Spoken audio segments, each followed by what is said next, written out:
د نړۍ سترو اقتصادي هیوادونو له افغان ښځو سره په روان چلند اندېښنه ښوولې ده.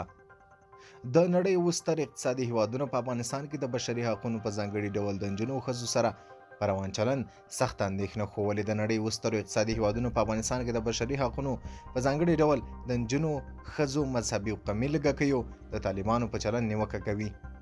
ډله هیوادونه د بهرنیو چارو وزیران چې په جرمني کې راټول شوي وو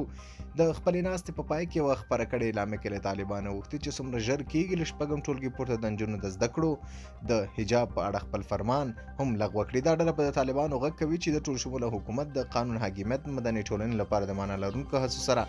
د اوږدمهاله ټولنیز اقتصادي سیاسي ثبات لپاره اړین کارونه وکړي او تر خوا یې د ښځو او نجونو زده کړو په ګډون د دوی حقونه خوندي کړي. د نړۍ پرمختللي اقتصادي هیوادونه په اعلامیه کې زیاتوي چې موږ په افغانستان کې د ټولو لوریو دوامداره سیاسي ګډون، ټولګډونه حکومت په نشتوالي، ناوړه اقتصادي بدلون، بشري او ټولنیز وضعیت او په دې هیواد کې د ترهګر ډول د شتون په اړه سخت اندېښمن یو.